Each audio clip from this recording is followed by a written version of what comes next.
엘리야는 참 흠결이 많은 사람입니다. 제가 17장부터 하도 엘리야 욕을 했더니 사람들이 엘리야 이야기를 들을 때마다 저 모지리 같은 놈을 왜 하나님이 쓰셔가지고 이 사단이 낳는가라는 생각이 들 수도 있을 것입니다. 하지만 그럼에도 불구하고 하나님께서 엘리야를 쓰셨던 이유가 있습니다. 그게 오늘 본문입니다. 왜 하나님께서 엘리야가 그렇게 흠결이 많았음에도 불구하고 엘리야여야만 했는가라는 질문에 대해서 오늘 우리가 크게는 세 가지로 좀 답을 하려고 합니다. 첫 번째로는 엘리야는 문제를 덮어두지 않고 헤집어대고 드러나게 만드는 사람이었다라는 것입니다. 우리가 신앙생활을 하다 보면 그냥 좋은 게 좋은 거라고 조금 불편한 게 있으면 그냥 덮어두고 신앙생활을 하려고 합니다. 그래서 굳이 내가 이야기하지 않아도 하나님께서 어떻게 해주시겠지라고 생각을 한다든지, 아니면은 하나님께서 오히려 사랑의 하나님이시니까 이걸 덮어주라고 말씀하는 게 아닐까라는 생각들을 하는 거죠. 그런데 기억하셔야 될 건 엘리야는 죄를 죄라고 이야기할 수 있는 사람이었다라는 것입니다. 당시에 있어서 죄를 죄라고 이야기할 수 있는 사람이 과연 몇이나 되었는가? 저는 하나님께서 엘리야 말고 다른 사람이 있었으면 그 사람을 썼을 것이다 라고 생각합니다. 근데 엘리야밖에 없었으니까 엘리야를 쓰셨다라는 거죠. 우리의 인생 가운데 죄를 자꾸 다른 걸로 포장하려고 하지 않으셨으면 좋겠어요. 죄는 죄입니다. 그리고 공동체 안에서 짚어야만 되는 부분들이 있어요. 그 짚어야 되는 부분을 자꾸 희석시키지 않았으면 좋겠습니다. 다른 교회도 다 그렇다고 그냥 그렇게 흘러가는 거라고 이런 식으로 두리뭉실하게 넘어간다면 우리가 어떤 마음을 가지고 지금 교회의 첫걸음을 시작하고 있는 겁니까? 건강한 교회를 되겠다라는 결의로 지금 첫걸음을 내딛고 있는 거잖아요. 근데 세상에 없는 교회가 되겠다라고 이야기하고 세상이 줄 수 없는 것을 주겠다라고 이야기를 하는데도 근데 우리의 삶 가운데 실제적인 모습에 있어서는 굉장히 다른 모습을 보이고 있다라는 거죠. 그러니까 제가 자꾸 믿음은 검증이라고 이야기하지 않습니까? 우리 가운데 죄를 죄라고 이야기하지 않고 좋은 게 좋은 거다라고 이야기하는 모습이 있다면 돌아보아야 한다라는 거죠. 엘리야가 지금 얼마나 기가 차겠습니까? 3년 6개월을 기다려가지고 지금 아하방을 만났는데 아하방이 보자마자 한다는 얘기가 이스라엘을 괴롭게 하는 자여 너냐? 라고 이야기를 물어보고 있는 겁니다. 말도 안 되는 질문이죠. 자기가 그 질문을 들었을 때 엘리야가 허탈했을 법도 합니다. 왜냐하면은 내가 3년 6개월을 이 얘기 들으려고 지금 기다린 건가? 저는 엘리야의 마음 가운데 분노가 들끓었을 것이다라고 생각을 해요. 그래서 엘리야가 이 모든 것들을 헤집기 시작합니다. 18절을 보면은 내가 이스라엘을 괴롭게 한 것이 아니라 당신과 당신의 아버지의 집이, 지금 왕족을 이야기하고 있는 거죠. 당신의 아버지의 집이 괴롭게 했으니 이는 여호와의 명령을 버렸고 당신이 바알들을 따랐음이라 라고 이야기를 하고 있습니다. 우리의 신앙생활하는 데 있어서 우리가 어디까지 황당한 일을 당할지 제가 다 알지 못합니다. 하지만 기억해야 될 것은 우리가 반드시 직면해야 되고 반드시 죄라고 해야 되는 문제가 있음을 기억하시길 바랍니다. 두 번째로 엘리야를 하나님께서 쓰셔야만 했던 이유는 엘리야는 다수의 적 앞에서도 용기를 잃지 않고 말씀을 전할 수 있는 사람이었기 때문입니다. 지금 엘리야가 19절에서 사람을 보내라. 네가 그렇게 잘났으면 아하방한테 사람을 보내라. 그래서 온 이스라엘과 이세벨의 상에서 먹는 바알 선지자 450명과 아세라 선지자 400명을 갈멜산으로 모아 내게로 나오게 해라 라고 이야기를 하고 있는 겁니다. 그래서 나는 850대 1도 괜찮다 라고 이야기를 하는 모습을 보인다라는 거죠. 지금 오바댜가 어디 있습니까? 오바댜가 어느 순간 없어져 버렸어요. 그러니까 지난 수요일에는 그렇게 신앙인이고 그렇게 엘리야가 했던 뒷수습을 했던 오바댜지 않냐라고 오바댜의 장점에 대해서 제가 많이 이야기를 했는데, 오바댜는 결국 이 다수의 폭력적인 힘 앞에서는 머리를 들 수 없는 연약한 사람이었다라는 것입니다. 그렇기 때문에 하나님께서 지금 이 순간은 오바댜가 아니라 엘리야를 사용하고 있다라는 거죠. 그렇기 때문에 우리의 삶 가운데 있어서 과연 아닌 걸 아니라고 이야기를 하면서 과연 우리가 다수의 폭력적인 그 압제 가운데 얼마나 저항할 수 있는지가 교회의 교회됨이 된다라는 사실을 기억하셔야 됩니다. 교회가 사람들이 많이 모이고 화기애애하고 좋은 게 좋은 거고 다 괜찮은 거고 알아서 되겠지, 우리는 우리끼리 놀자라고 잔치집이처럼 매일 풍악을 올리고 맛있는 간식들과 식사를 나누면서 닐일이야 한다면 그거는 교회가 아니라 그냥 우리끼리의 친교 모임인 거죠. 하나님께서 우리를 이 자리에 부르신 것은 반드시 보낼 대상이 있는 것입니다. 그리고 그 보낼 대상 앞에 우리가 서서 그 보낼 대상이 우리에게 얼마나 위협하고 괴롭힌다고 할지라도 끝까지 저항할 수 있는 용기가 있냐는 거예요. 우리의 직장 생활을 하면서, 우리의 가정 가운데서, 우리가 신앙 생활을 하면서 다들 그렇게 살지 않냐라는 이야기를 얼마나 많이 들었습니까? 그리고 그 이야기 앞에 우리가 얼마나 많이 굴복했냐는 거예요. 하나님께서 우리에게 엘리야가 필요하다라고 이야기를 하고 계십니다. 그리고 그 엘리야는 다수의 폭력 가운데서도 저항하기를 원하셨다라는 것이죠. 세 번째로 보면은 침묵과 싸울 수 있는 사람이 엘리야였기 때문에 하나님께서는 엘리야를 선택하셨습니다. 21절에 보면은 엘리야가 모든 백성에게 가까이 나아가 이르되 너희가 어느 때까지 둘 사이에서 머뭇머뭇하려느냐. 여호와가 만일 하나님이면 그를 따르고 바알이 만일 하나님이면 그를 따를지니라 하니 백성이 말 한마디도 대답하지 아니하는지라 라고 이야기를 하고 있습니다. 자, 3년 6개월 동안 물도 제대로 못 구해서 굶어 죽고 있던 사람들이었습니다. 지금 누가 영적 전쟁을 하고 말고 이게 중요하지 않죠. 지금 내가 굶어 죽고 있는데. 근데 어느 날 갑자기 가뭄을 선포했던 그 사람이 또 어느 날 갑자기 나타나가지고 니네는 왜 안 싸고 있냐 이 바보 같은 놈들아 라고 이야기를 하니까 사실은 뭔가 동조하고 싶지가 않았던 겁니다. 그래, 그냥 어떻게 되는지 네가 한번 해봐라 라고 생각을 하는 거죠. 자, 여기까지 제가 세 가지를 이야기 드렸습니다. 일단은 첫 번째로는 죄를 죄라고 이야기할 수 있는 사람, 두 번째로는 다수의 폭력적인 모습과 저항할 수 있는 사람, 세 번째는 침묵과 싸울 수 있는 사람이었습니다. 엘리야가 근데 지금 이 순간을 어떤 마음을 가지고 그림을 그리고 있던 것인지를 조금 더 생각을 해보도록 하겠습니다. 엘리야가 17장 초반에 내 말이 있기 전까지는 가뭄이 멈추지 않을 것이다 라고, 비가 내리지 않을 것이다 라고 예언했던 그 예언의 근거가 어디서부터 시작됐던 것인지 기억하십니까?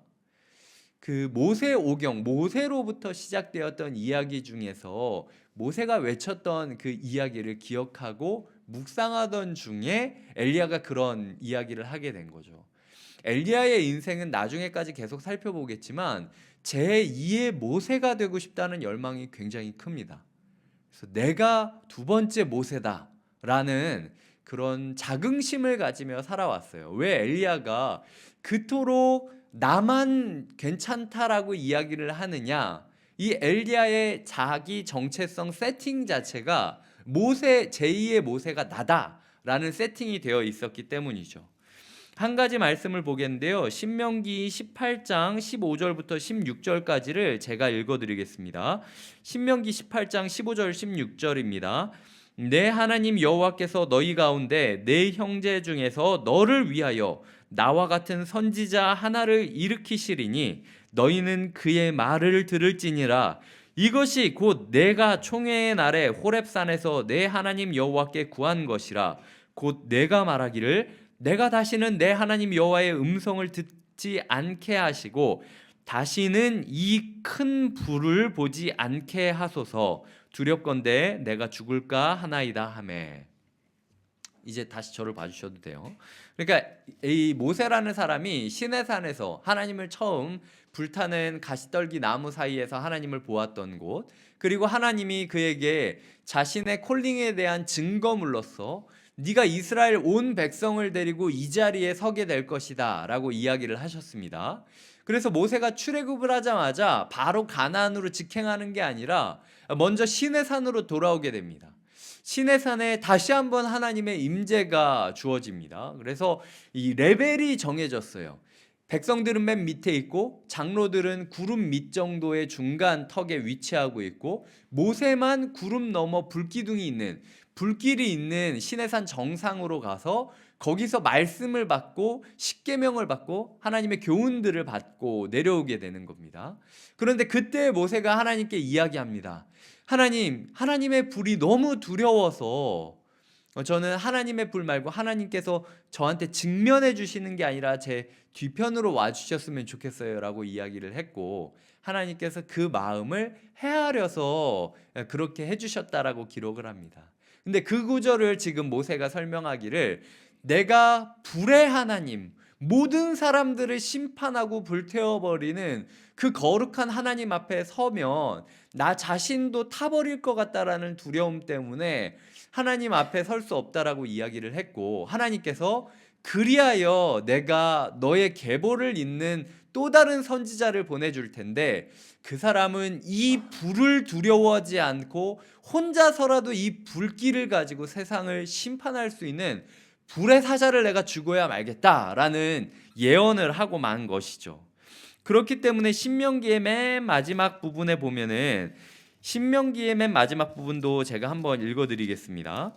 신명기 맨 마지막 부분에 보면은 그 34장 10절부터 12절까지를 제가 읽겠습니다. 그 후에는 이스라엘에 모세와 같은 선지자가 일어나지 못하였나니 모세는 여호와께서 대면하여 아시던 자요, 여호와께서 이 아시던 자요라는 거는 경험했다라는 거죠.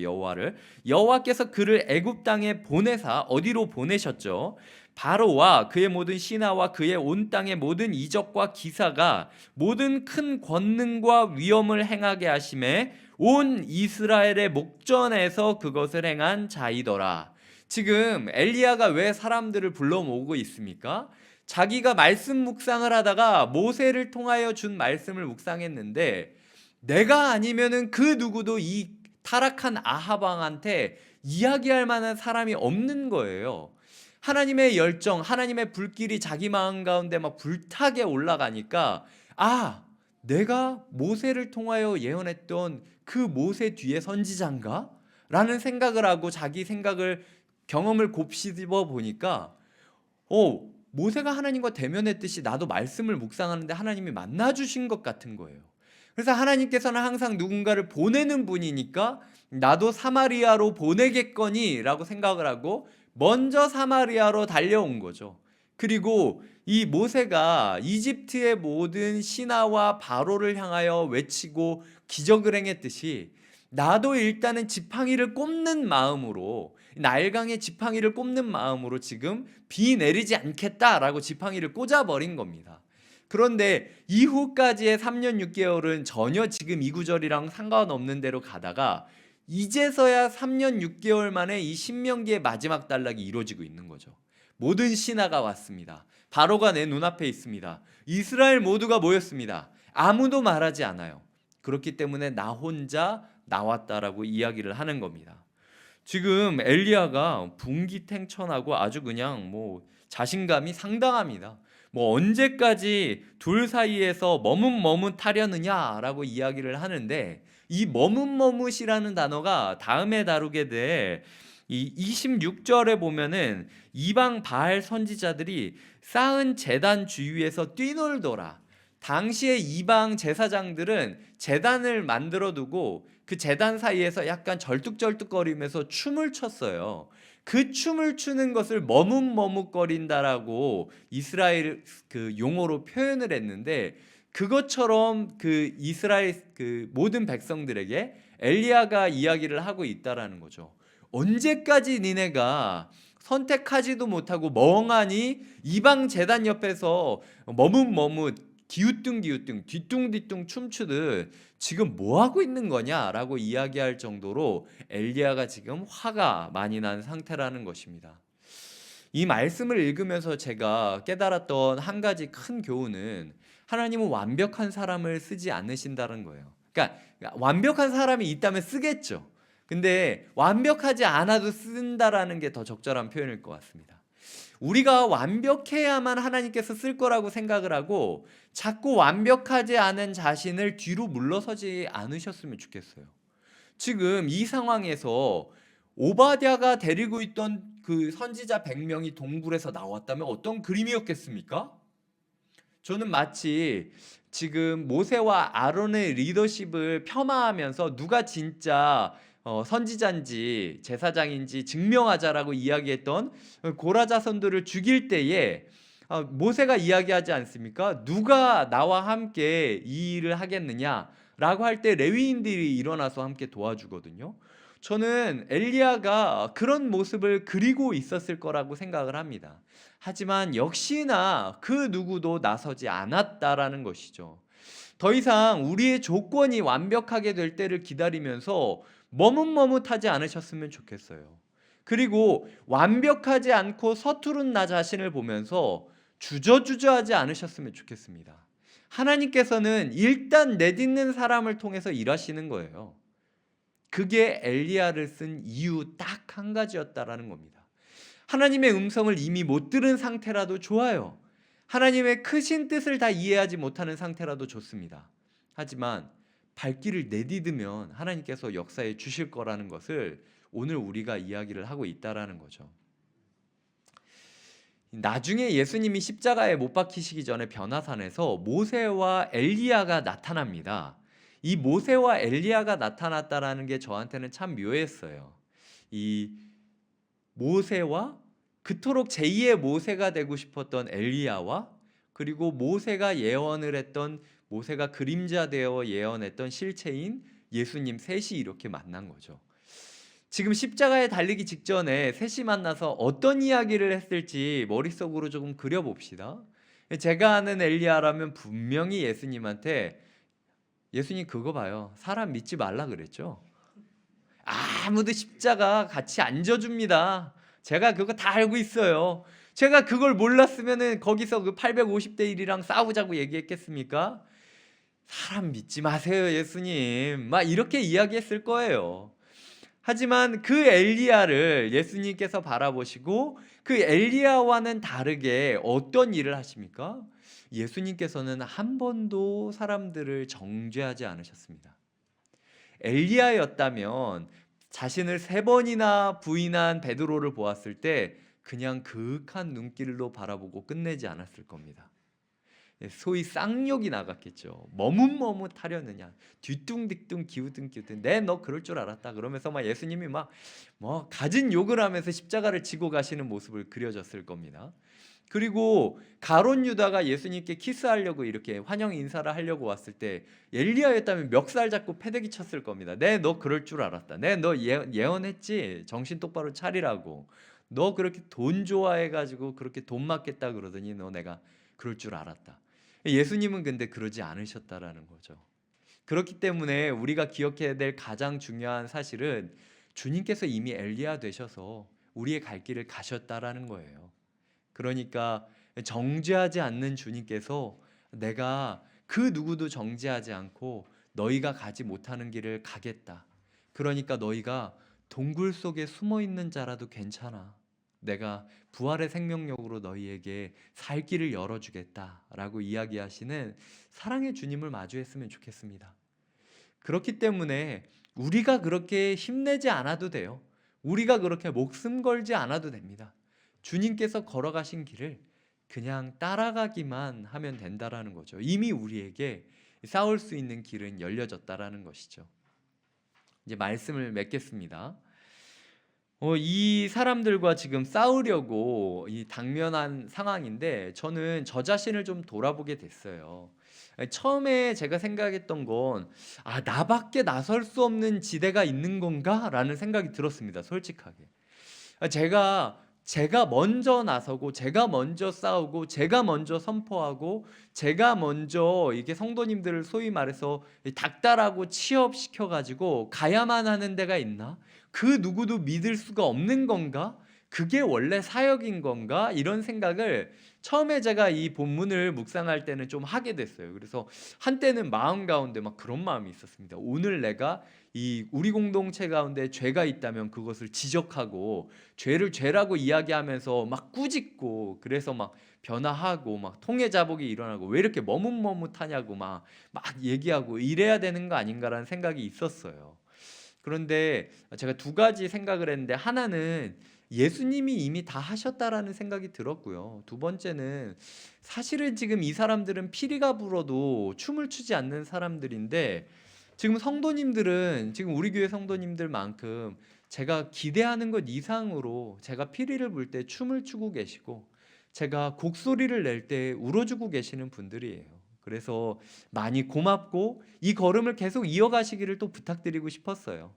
많은 분들이 저한테 응원해 주시고 격려해 주십니다.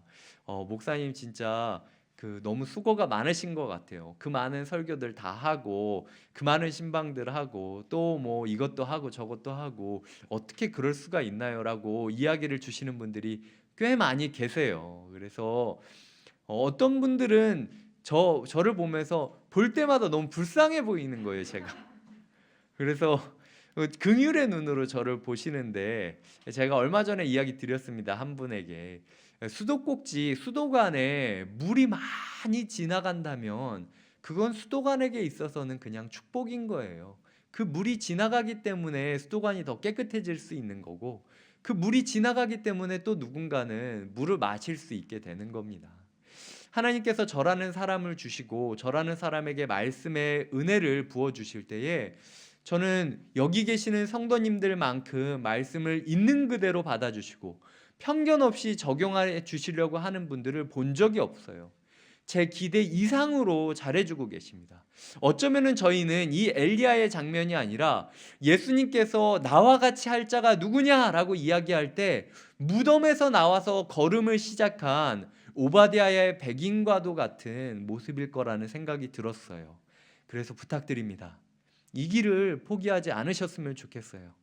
제가 영원히 꾸짖지 않아도 되는 상태로 말씀이 우리를 꾸짖기보다는 잘하고 있다라고 독려하고 함께 걷자라고 페이스메이커가 돼주는 그 지금이 영광스러운 모습을 계속해서 이어가시기를 마음 다해 응원하고 부탁드립니다. 함께 기도하시겠습니다. 이 시간 함께 찬양하면서 기도할 텐데요, 내 마음의 주를 향한 사랑이 십자가의 길 순교자의 삶, 그 누구도 정죄하지 않으시고 십자가를 걸으셨던 주님을 기억하면서 주님, 이제는 우리가 동굴 속에서 나가서 주님을 따르겠다라고 고백하는 시간 되시기를 바랍니다.